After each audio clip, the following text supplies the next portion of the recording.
Skaitinys iš Apaštalų darbų. Didelis žmonių skaičius įtikėjo ir atsivertė į Viešpatį. Žinia apie juos pasiekė Jeruzalės bažnyčios ausis ir jį išsiuntė Barnabą į Antiochiją.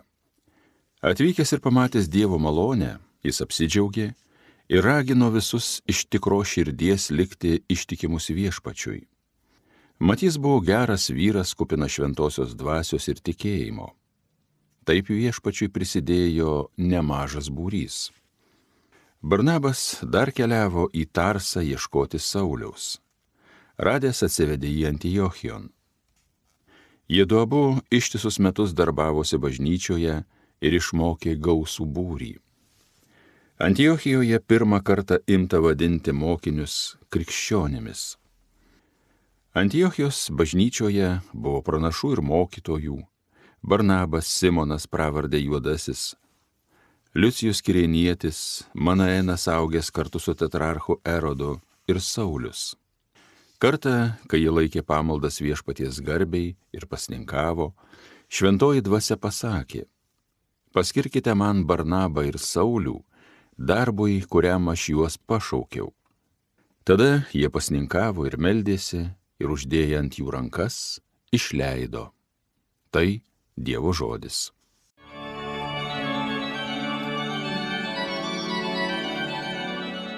Viešpaties teisingumas šviečia pagonims.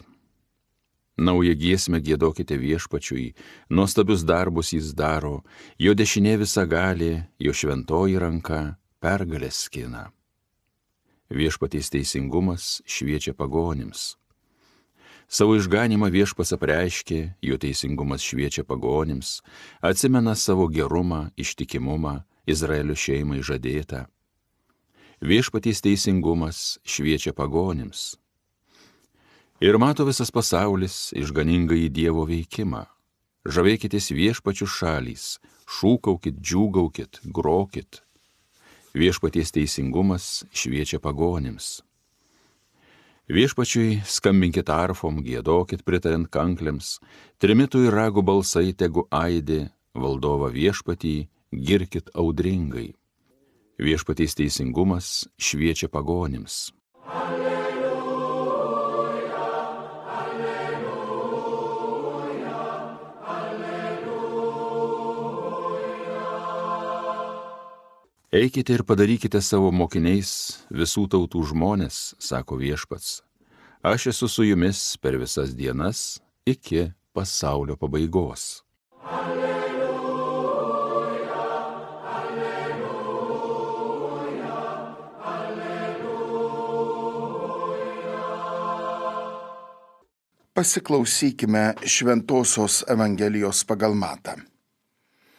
Jėzus pasakė savo apaštalams: eikite ir skelbkite, jog prisiartino dangaus karalystė. Gydykite ligonius, prikelkite mirusius, nuvalykite raupsuotus, išvarinėkite demonus. Dovanai gavote, dovanai ir duokite. Neįsigykite nei aukso, nei sidabro, nei variokų savo kapšuose, nei kelionmaišio, nei 2 marškinių, nei kurpių, nei lazdos, nes darbininkas vertas savo valgio. Atėję į kokį nors miestą ar kaimą, susiieškokite patikimą žmogų ir apsistokite pas jį, kol išvyksite. Įeidami į namus pasveikinkite juos ir jeigu namai bus verti, teteinie po jų stogų jūsų ramybė. O jeigu nebus verti, jūsų ramybė tesugrįžta jums. Tai Viešpaties žodis.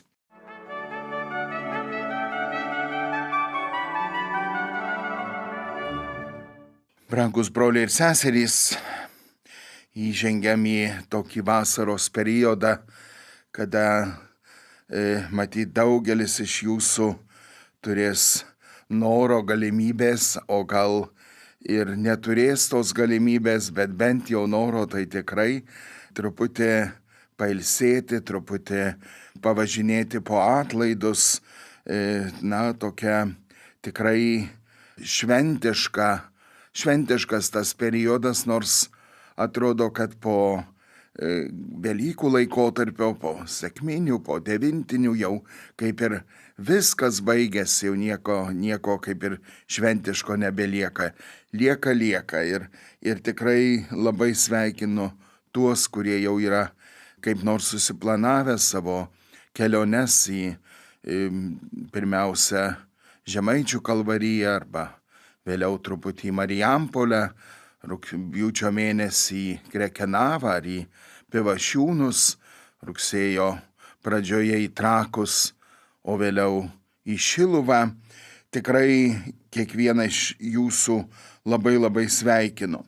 O mes šiandien esam 11 birželio, kuri bažnyčios yra skiriama apaštalui Barnabui. Jeigu kurio nors iš jūsų dabar paklaustumėm, taip kaip mes klausinėjam vaikų, besiruošiančių pirmai šventai komunijai, kiek yra apaštalų? Na ir visi matyt choro atsakytumėm 12. Ir tada be abejo vaikams tai to nėra ten būtina žinoti, jie vėliau tuos dalykus susižinos, bet jeigu suaugusiojo paklausiu, tai tada visada užduodu klausimą, o apaštalas Paulius priklauso prie 12 ar ne? Ir žmogus, kuris žino truputį, susigaudo, tai tada susimąsto, palauk, Paulius lyg ir 12 niekada nepriklausė. Ir tada bandom paskaičiuoti, kiek tų apaštalų yra. 12 jų buvo paties Jėzaus išrinkta. Žinom, kas atsitiko su Judu.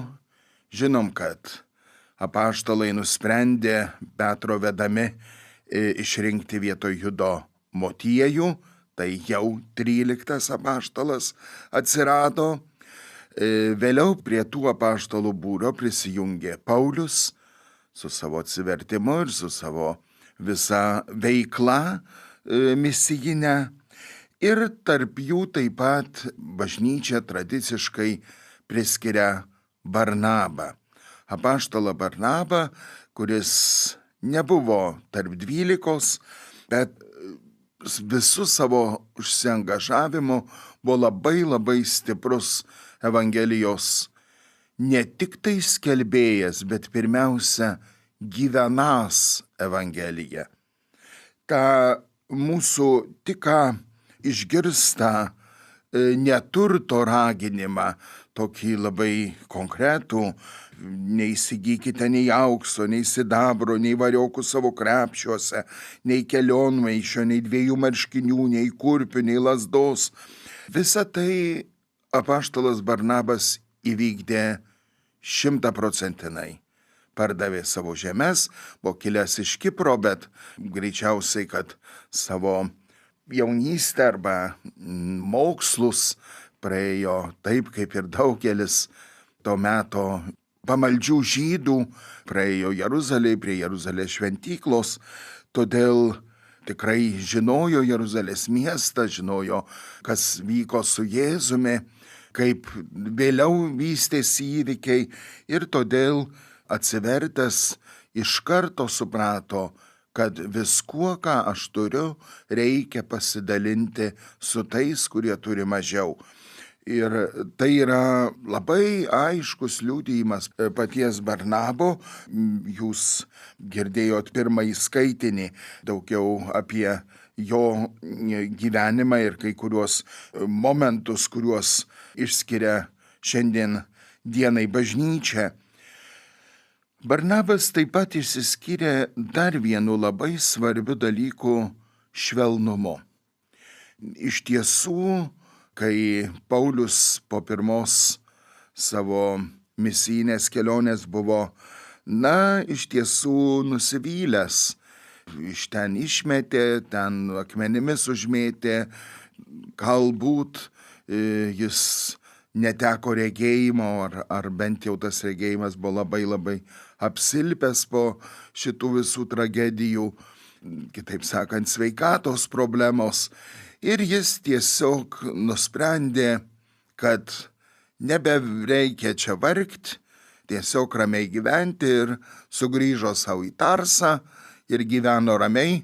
Nežinom, ką jis ten darė, nes neturim tų liudijimų, bet suprantama, kad tiesiog buvo nusivylęs tuo savo darbu, kurį buvo įdėjęs, o Barnabas vis tik degdamas meilę Jėzui, degdamas meilę tiems Jėzaus žodžiams, kuriuos šiandien girdėjome Evangelijoje, eikite ir skelbkite, jog prisiartino dangaus karalystė, sugrįžta iš Antiochijos į Tarsą, atranda Paulių, vėl atsiveda jį į Antiochiją ir vėl kartu skelbia Jėzų Kristų. Tai įsivaizduokim, kiek reikėjo švelnumo Barnabui, kad jis jį, vienokiu ar kitokiu būdu įkalbėtų, kažkaip sudomintų. Kitas momentas, Barnabas pristatė Paulių apaštalams Jeruzalėje.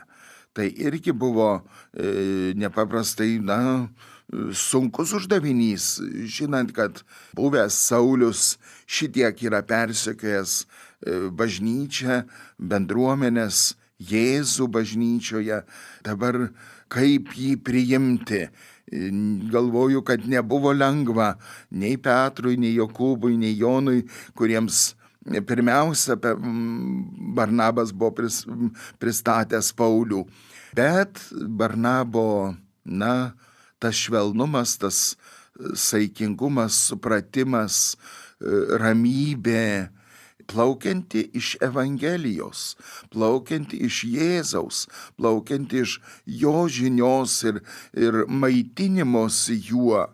Tikrai, apaštalus įtikino, kad Paulius yra vertas būti Kristaus mokiniu ir tikrai yra vertas skelbti Evangeliją pagonims.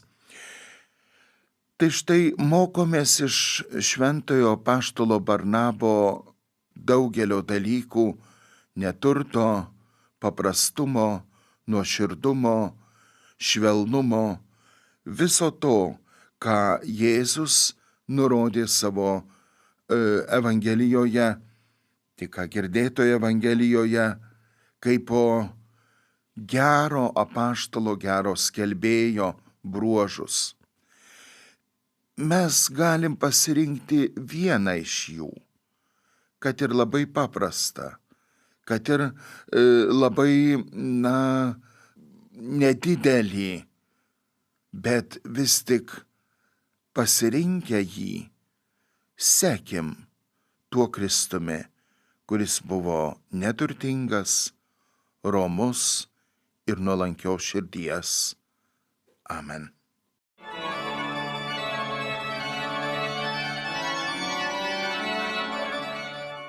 Homiliją sakė kunigas Arūnas Kesilis.